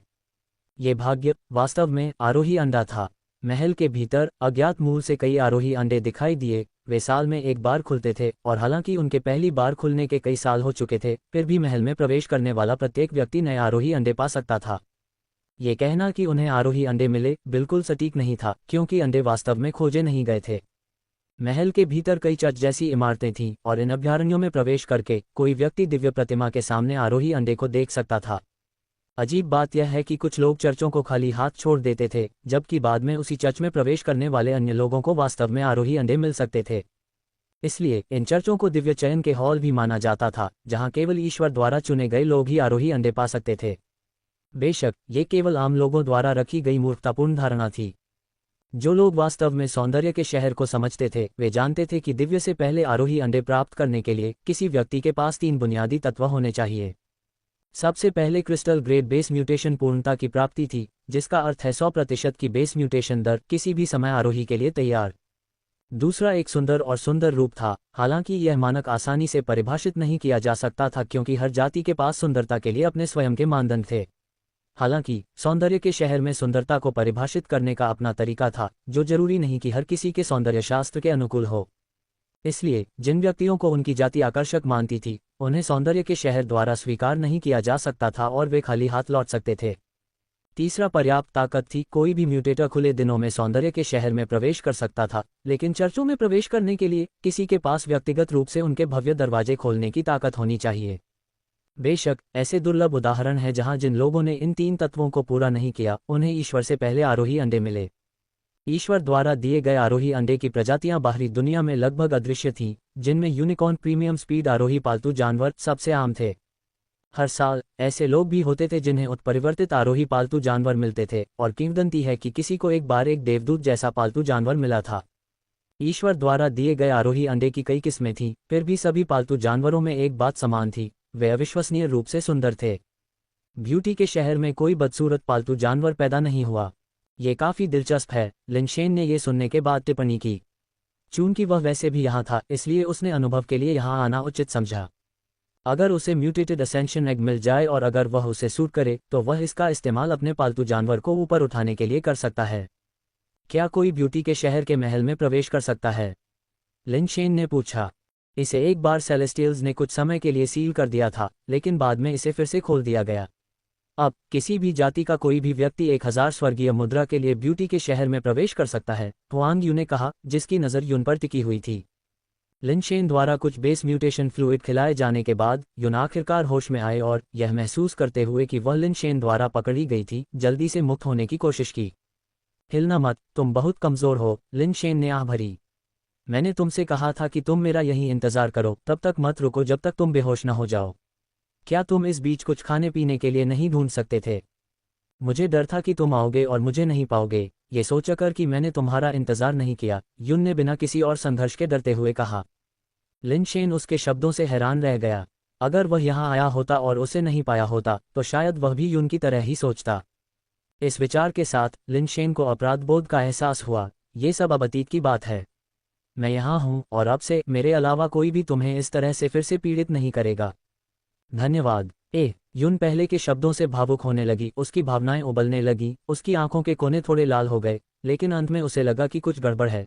वह अपने होश में आए और उसका मन सवालों के निशानों से भर गया। मीडू स्टार पर वार्षिक सिटी ऑफ ब्यूटी उत्सव असाधारण रूप से जीवंत था और लिंशेन की तिकड़ी मीडू स्टार की सड़कों पर चली, आकाश में उड़ते वाहनों की एक निरंतर धारा को देखने के लिए लोगों की नदी की तरह हलचल। यूं, क्या हम एक इंटरस्टेलर कम्युनिकेटर खरीदने चलें? मीडू स्टार पर लिंशेन को वास्तव में लगा कि वह एक इंटरस्टेलर सभ्यता में प्रवेश कर गया है, न कि मानव मात्र ग्रह पर जहां सभ्यता खंडहर में थी। तियानशिन को पहले इंटरस्टेलर कम्युनिकेटर का उपयोग करते हुए देखने के बाद लिंशेन को एक पाने की उत्सुकता थी। वह तुरंत एक प्राप्त करना चाहता था, लेकिन इससे पहले कि वह इस विचार पर काम कर पाता, वह विशालकाय भगवान समाधि में चला गया। इस बार मीडू स्टार के अत्यधिक उन्नत ग्रह पर होना एक इंटरस्टेलर कम्युनिकेटर खरीदने का सही अवसर था, ताकि ब्रह्मांड से समाचार आसानी से मिल सकें। अगर उसके बड़े भाइयों के बारे में कोई खबर होती, तो वह समय रहते जान पाता, जिससे उसके अपने लोगों के लिए एक दूसरे से संपर्क में रहना ज्यादा सुविधाजनक हो जाता। हालांकि मैकेनिकल कलाई घड़ी में भी संचार क्षमताएं थीं, लेकिन गैजेट खुद क्षतिग्रस्त था और कुछ फंक्शन अप्राप्य थे। एक त्वरित पूछताछ ने उन्हें इंटरस्टेलर कम्युनिकेटर बेचने वाले एक स्टोर तक पहुंचाया। तीनों शहर के पैदल यात्री ट्रैक पर खड़े थे, जो स्वचालित रूप से चलता था। विभिन्न गगनचुंबी इमारतों के बीच से गुजरता हुआ उन्हें सीधे उस ऊंची दुकान के सामने ले जाता था, जहां वे जाना चाहते थे, बिना उन्हें चलने की जरूरत के। केवल एक ही कमी थी कि सेवा वास्तव में शुल्क लेती थी। मीडू स्टार पर ऐसा कुछ भी नहीं था जो शुल्क न लेता हो। स्टोर में प्रवेश करते ही दरवाजा अपने आप खुल गया और एक आभासी गाइड तुरंत उनके सामने प्रक्षेपित हो गया, जो एक बहुत ही प्यारे सेलेस्टियल का रूप ले रहा था। मेया कम्युनिकेशन में आपका स्वागत है, माननीय अतिथिगण। शियाओया हमेशा से आपके बुलावे का इंतजार कर रही है। आप शियाओया के प्रकार भी चुन सकते हैं, जिसमें शुद्ध, लोली, परिपक्व, कुलीन, तसुंडेरे शामिल हैं। और चयन के लिए विभिन्न पेशेवर पोशाकें उपलब्ध हैं। वर्चुअल गाइड की आवाज़ मधुर थी और उसकी छवि शुद्ध और प्यारी थी। क्या ये जगह संचारक बेच रही है या वर्चुअल प्रेमी? आश्चर्य है कि क्या मैं अपने घर के लिए इनमें से कोई चीज़ खरीद सकता हूँ। लिंशेन ने सोचा, पहले से ही कुछ विशेष विचारों पर विचार कर रहा था। लिंशेन और वेई वुफू पहली बार ऐसी चीज देख रहे थे। युन ने पहले भी कुछ देखा था, इसलिए उसने मुख्य रूप से संचालन संभाला। स्टोर में कोई वास्तविक क्लर्क नहीं था, सब कुछ बुद्धिमान वर्चुअल गाइड द्वारा सेवा दी जाती थी। स्टोर में कोई भौतिक सामान नहीं था, सभी उत्पादों को वास्तविक चीज के लगभग समान दिखने के लिए होलोग्राफिक रूप से प्रक्षेपित किया जा सकता था। उनके विभिन्न कार्य आजमाने के लिए उपलब्ध थे। वस्तुओं को शारीरिक रूप से छूने में असमर्थता के अलावा वे लगभग वास्तविक चीज की तरह थे। यू द्वारा यह उल्लेख किए जाने के बाद कि वे संचारक खरीदना चाहते हैं, शियाओया ने तुरंत विभिन्न संचारकों की होलोग्राफिक छवियां प्रक्षेपित की, जिनमें 10,000 से ज्यादा कीमत वाले कम कीमत वाले उत्पाद से लेकर 10 मिलियन कीमत वाले उच्च कीमत वाले उत्पाद शामिल थे। प्रदर्शन पर संचारकों की एक बड़ी श्रृंखला थी। सौभाग्य से सिर्फ एक सवाल के साथ शियाओया ने विभिन्न संचारकों के कार्यों को स्पष्ट रूप से समझाया और व्यक्तिगत जरूरतों के आधार पर उत्पाद की सिफारिश भी की। लिन शेन ने जल्दी ही जान लिया कि 10,000 से ज्यादा कीमत वाला संचारक सिर्फ संदेश भेज सकता है। कॉल करने के लिए किसी को कम से कम 30 या 40,000 कीमत वाले उत्पाद की जरूरत होगी और होलोग्राफिक प्रक्षेपण संचार के लिए कीमत 100,000 से ज्यादा से शुरू होती है। अगर हमें सिर्फ संचार के लिए इसकी जरूरत है तो एक नियमित संचारक ही काफी होगा, यू ने फुसफुसाते हुए कहा। माननीय अतिथि, नवीनतम मीडू M79 कम्युनिकेटर खरीदकर आप शियाओया को घर ले जा सकते हैं। अलग अलग पोशाकों और व्यक्तित्वों के अलावा मीडू M79 में नई विकसित कंपन सुविधा भी है। शियाओया ने आंखें झपकाते हुए कहा। कंपन सुविधा बहुत उपयोगी नहीं है। लिन शेन ने हल्की खांसी की और पूछा, मीडू M79 की कीमत कितनी है? मीडू M79 वर्तमान में नए बाजार प्रचार मूल्य पर है, केवल 499 ये बहुत महंगा है। जरूरी नहीं है। ठीक है माननीय अतिथि, शियाओया को खेद है। शियाओया बस लंबी, सुनसान, ठंडी रातों के दौरान कंपन सुविधा के माध्यम से कुछ आराम और साथ देना चाहती थी। यदि विशिष्ट अतिथि को इसकी आवश्यकता नहीं है तो शियाओया अन्य उत्पादों की सिफारिश करेगी जो आपके लिए अधिक उपयुक्त हैं। उन फैंसी फीचर्स की कोई ज़रूरत नहीं है। व्यवहारिकता ही सबसे महत्वपूर्ण है। मैं 3 मीडू M79 खरीदूंगा। क्या कोई छूट है? दुकान से बाहर निकलते हुए तीनों लोगों के हाथ में अब नवीनतम मीडू M79 कम्युनिकेटर था। इन 3 कम्युनिकेटर को खरीदने के लिए लिन शेन ने वास्तव में बैंक को तोड़ दिया था, किसी और चीज़ के लिए नहीं, बल्कि मुख्य रूप से इसलिए क्योंकि मीडू M79 का होलोग्राफिक प्रक्षेपण इतना स्पष्ट था और इसका संकेत इतना मजबूत था कि यह विभिन्न ग्रहों पर अंतरतारकीय समाचार प्राप्त कर सकता था। सुंदर शहर महोत्सव की कक्षा में लिन शेन ने कंगन के आकार के कम्युनिकेटर को सक्रिय किया और ब्रह्मांडीय समाचारों के विभिन्न टुकड़ों को ब्राउज किया। जल्द ही एक खबर ने उसका ध्यान खींचा। अपराजित राजा उत्तम हृदय को चुनौती देने में विफल रहा था और एक बार फिर बिना किसी नुकसान के बच निकला था, जिसने अपने भागने के स्तर के लिए एक नया रिकॉर्ड बनाया। लिन शेन ने जियाओया को अपराजित राजा के बारे में जानकारी खोजने के लिए कहा और पाया कि 3 महीनों के दौरान जब वह बेहोश था, उसके बड़े भाई ने विभिन्न जातियों के कई प्रसिद्ध आरोही को चुनौती दी थी और अंत में वह हमेशा सुरक्षित रूप से भागने में सफल रहा था। आप यह नहीं कह सकते कि वह पूरी तरह से पराजित हो गया था, लेकिन सच में वह कभी जीता नहीं था। क्योंकि उसने DS को चुनौती दी थी, इसलिए बहुत से लोग उससे निपटना चाहते थे। कुछ लोग उसे नापसंद करते थे, लेकिन ज्यादातर लोग उसे हराने के साथ मिलने वाली प्रसिद्धि चाहते थे। किसी ऐसे व्यक्ति को हराना जिसे DS भी नहीं संभाल सकता था, कुछ लोगों के लिए काफी आकर्षक था। इसलिए विभिन्न जातियों के ज्यादातर विशेषज्ञों ने लिन जियांगडोंग द्वारा दी गई चुनौतियों को स्वीकार किया ताकि उसे हरा सकें, लेकिन अंत में कोई भी सफल नहीं हुआ। खुद को दिए गए अपराजित राजा के उपनाम के अलावा ब्रह्मांड में ज्यादातर लोग अब उसे एस्केप किंग कहते हैं। मैं बड़े भाई से कैसे संपर्क कर सकता हूँ? ऐसा लगता है कि मैं केवल उसकी अगली चुनौती का इंतजार कर सकता हूं और फिर उसे खोजने के लिए उस ग्रह पर जा सकता हूं जहां चुनौती होती है, लिन शेन ने खुद से सोचा। वे तीनों सिटी ऑफ ब्यूटी फेस्टिवल में पहुंचे और प्रसिद्ध सिटी ऑफ ब्यूटी कैसल को देखा। ये वैसा कुछ भी नहीं था जैसा उन्होंने कल्पना की थी। सिटी ऑफ ब्यूटी कैसल बिल्कुल भी सुंदर नहीं था, बल्कि उदास और भयानक था। पूरा महल अंधकार में और भयावह दिखाई दे रहा था। इसकी दीवारें प्राचीन और खुरदरी थीं, काली काई से ढकी हुई थीं। चारों ओर मुरझाए हुए, मुड़े हुए, सूखे पेड़ थे जो परियों की कहानियों में पाई जाने वाली चुड़ैल के घर की तरह दिखते थे। महल के बाहर हर जगह लोग थे। कुछ लोग त्योहार के लिए वहां थे, लेकिन कई विक्रेता थे। ये विक्रेता स्नैक्स या खिलौने नहीं बेच रहे थे, बल्कि म्यूटेटर के महल से बाहर आने का इंतजार कर रहे थे, जो उन्हें मिलने वाले असेंशन अंडे खरीदने की उम्मीद कर रहे थे, बहुत ऊंचे दामों की पेशकश कर रहे थे। क्या हम कुछ असेंशन अंडे अंदर ले जा सकते हैं और फिर दिखावा कर सकते हैं कि वे ब्यूटी के शहर से प्राप्त किए गए थे और उन्हें बेच सकते हैं? लिन शेन ने यूं से फुसफुसाया। ब्यूटी के शहर से लाए गए असेंशन अंडे समान रैंक वाले असेंशन अंडे की कीमत से कई गुना अधिक कीमत पर बेचे जा सकते थे और इसने लिन शेन को बहुत लुभाया।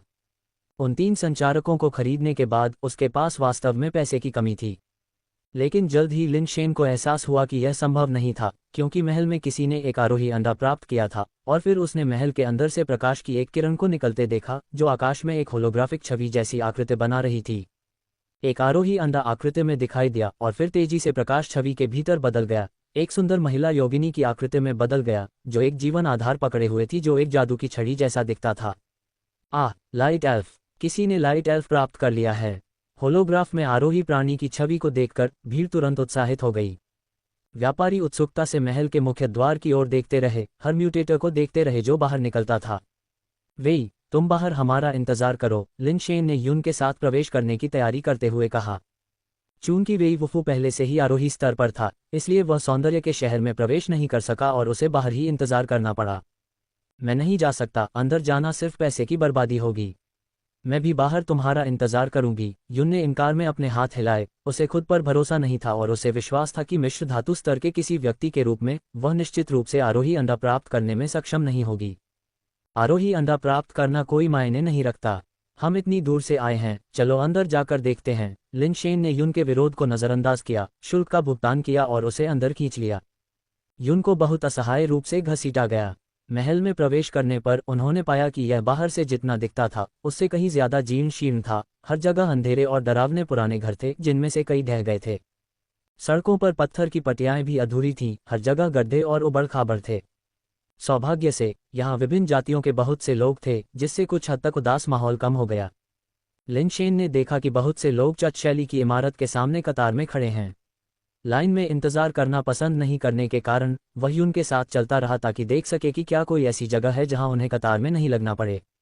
कुछ देर महल के चारों ओर घूमने और कई चच शैली की इमारतों को देखने के बाद, जहां लोगों की लंबी कतारें लगी हुई थीं, लिन शेन को कुछ निराशा हुई।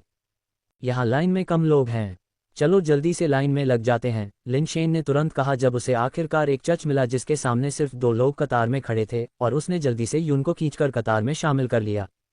उनके सामने खड़े 2 लोगों ने उनके चेहरे को साफ साफ देखकर आश्चर्य जताते हुए अपना सिर उनकी ओर घुमाया। सबसे आगे खड़े दिव्य व्यक्ति ने बस उनकी ओर देखा और फिर अपना सिर दूसरी ओर घुमा लिया, अब उन पर ध्यान नहीं दे रहा था। पीछे वाले व्यक्ति ने उनकी ओर देखा और फिर लिन शेन पर ध्यान केंद्रित किया, काफी देर तक उसे देखता रहा। दोस्त, क्या हम एक दूसरे को जानते हैं? लिन शेन ने अपने सामने दूसरी जाति के चमगादड़ पंख वाले व्यक्ति से पूछा। नहीं, हम नहीं जानते, चमगादड़ पंख वाले व्यक्ति ने मुस्कुराते हुए कहा। तुम इंसान हो, है न? क्या कोई समस्या है? लिन शेन ने भौहें सिकोड़ी।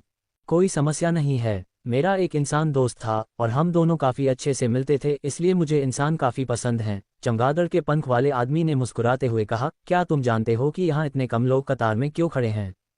क्यों? लिन शेन मूर्ख नहीं था। बेशक वह जानता था कि छोटी कतार का मतलब है कि कोई कारण होना चाहिए, नहीं तो दूसरे चच लोगों से भरे हुए थे, तो यहाँ कम क्यों होंगे? हालांकि लिन शेन को इन चीज़ों की परवाह नहीं थी। एक म्यूटेटर के रूप में अगर दूसरे म्यूटेटर किसी जगह में प्रवेश कर सकते हैं तो वह भी स्वाभाविक रूप से कर सकता है।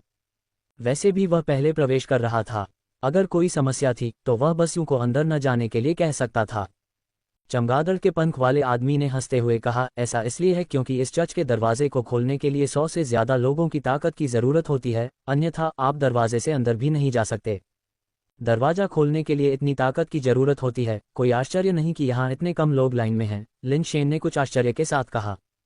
एक शीर्ष म्यूटेटर की ताकत केवल 40 के आसपास होती है।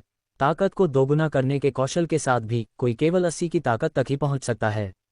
चूंकि दरवाजे के लिए 100 से अधिक ताकत की आवश्यकता होती है, इसलिए यह संभावना है कि अधिकांश म्यूटेटर इसे खोलने में सक्षम नहीं होंगे।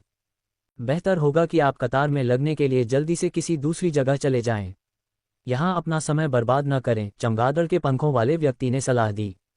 पहले एक बार देख लेते हैं, लिन शेन ने मुस्कुराते हुए कहा। बैटमैन ने कुछ और नहीं कहा और उसी क्षण चर्च का दरवाजा खुला और अंदर से एक टाइगर व्यक्ति बाहर आया। टाइगर व्यक्ति के उदास चेहरे को देखकर यह स्पष्ट था कि उसे असेंशन एग नहीं मिला था। वास्तव में उसके चेहरे के भावों को देखने की कोई आवश्यकता नहीं थी, क्योंकि यदि कोई आरोही अंडा पाया गया होता तो चच से प्रकाश की किरणें प्रक्षेपित होती, जो आरोही अंडे का आकार और उसमें से किस प्रकार का पालतू बच्चा निकलेगा ये दिखाती। अभी कुछ समय पहले महल के चारों ओर घूमते हुए मैंने चच को 2 बार चमकते हुए देखा था। जब टाइगर व्यक्ति बाहर आया तो सेलेस्टियल चर्च के मुख्य द्वार की ओर चला गया। उसके सिर के ऊपर एक प्रभामंडल दिखाई दिया और उसके कवच पर रहस्यमयी रक्त के निशान उभर आए। जब उसने अपने हाथ चर्च के बड़े दरवाजे पर रखे और धीरे धीरे उसे खोलने के लिए बल लगाया। ऐसा लगता है कि इस दरवाजे को खोलने के लिए वास्तव में 100 से अधिक लोगों की ताकत की आवश्यकता होती है, जिसका अर्थ है कि इन कुछ व्यक्तियों की ताकत क्रिस्टल बेस स्तर के वेई से कम नहीं होनी चाहिए। लिन शेन ने कुछ आश्चर्य के साथ सोचा। मानव मात्र ग्रह पर शायद ही कभी देखे जाने वाले चरित्र मीडू स्टार पर आसानी से मिल जाते हैं, जिनमें से 3 आकस्मिक रूप से दिखाई देते हैं। ब्रह्मांड वास्तव में असाधारण व्यक्तियों से भरा पड़ा है। विचार करने पर लिन शेन ने इसे स्वीकार कर लिया। एक गांव में शहर की शान के रूप में एक या दो सुंदर महिलाएं होना काफी बड़ी बात है, लेकिन एक बड़े शहर में सुंदरियां हर जगह होती हैं और गांव की सुंदरी अब अलग नहीं दिखती। सेलेस्टियल को चर्च में प्रवेश करते देख बड़ा दरवाजा एक बार फिर बंद हो गया। थोड़ी देर बाद चर्च का दरवाजा फिर से खुला और सेलेस्टियल निराश होकर बाहर चला गया। उसके प्रयासों के लिए कोई लाभ नहीं दिखा। क्या इस चर्च के अंदर वास्तव में एक एसेंशियल एग है? लिन शेन ने सोचा, यह अनुमान लगाते हुए कि क्या चर्च का एसेंशियल एग पहले ही चला गया है। वह टाइगर व्यक्ति की शक्ल सूरत का अंदाजा नहीं लगा सकता था, लेकिन सेलेस्टियल बेहद खूबसूरत लग रहा था। उसके पास दरवाज़ा खोलने की ताकत थी और वह शीर्ष स्तरीय क्रिस्टल बेस का रहा होगा। हुआंग यू ने 3 प्रमुख कारकों के बारे में बात की थी और लिन शेन के विचार में ये सेलेस्टियल उन सभी को पूरा करता था। फिर भी उसने एसेंशियल एग प्राप्त नहीं किया था, जिससे लिन शेन को संदेह हुआ कि अंदर कोई अंडा था भी या नहीं। इसमें संदेह करने की कोई आवश्यकता नहीं है, आरोही अंडा निश्चित रूप से वहां है, बस यह है कि इस चर्च के अंदर का अंडा प्राप्त करना कठिन है। 3 कारकों के अलावा इस चर्च से आरोही अंडा प्राप्त करना भी भाग्य पर निर्भर करता है, बैटमैन ने चर्च के बड़े दरवाजे के पास पहुंचते हुए कहा। उसके शरीर पर काला कवच दिखाई दिया जो उसे ढंक रहा था और उसकी छाती के बीच में एक चमगादड़ के आकार का सफेद प्रतीक चमक रहा था। जिस क्षण उसके हाथों ने चर्च के बड़े दरवाजे को छुआ, उसकी पीठ पर चमगादड़ का पंख फैल गया और बिजली की तरह प्रकाश पैटर्न चमक उठे। दरवाजा धीरे धीरे खोला गया और जल्द ही बैटमैन द्वार से अंदर आ गया। लिन शेन और ह्यू कुछ देर तक बाहर से देखते रहे, जब अचानक चर्च के ऊपर से प्रकाश की एक किरण निकली जिसने आकाश में एक बैंगनी आरोही अंडे की छवि को प्रक्षेपित किया। जैसे जैसे छवि विकसित हुई, बैंगनी रंग का असेंशन अंडा गहरे बैंगनी रंग के हाईटेक कवच पहने हुए एक असेंशन प्राणी में बदल गया, जो बैंगनी रंग के बिजली के पैटर्न से सजी हुई थी। एक हाईटेक ग्रेट स्वॉर्ड पर खड़ी थी जिसमें बैंगनी रंग के बिजली के पैटर्न मिलते जुलते थे, मानो तलवार पर हवा में उड़ रही हो। ये किस तरह का असेंशन प्राणी है? लिन शेन ने ऐसा प्राणी पहले कभी नहीं देखा था, लेकिन यह वाकई शानदार लग रहा था, तकनीक की समझ से भरपूर। इस एक किरण ने महल के अंदर और बाहर दोनों जगह कई लोगों का ध्यान आकर्षित किया, लेकिन चूंकि ऐसा असेंशन पालतू जानवर पहले कभी नहीं दिखाई दिया था, इसलिए कोई नहीं जानता था कि यह किस तरह का पालतू जानवर था। किरण के गायब होने के बाद बैटमैन अंदर से बाहर चला गया। लिन शेन की उम्मीदों के विपरीत बैटमैन कुछ हद तक उदास लग रहा था, जैसे कि वह नहीं था जिसने वह चमकदार और शानदार असेंशन पालतू जानवर प्राप्त किया था।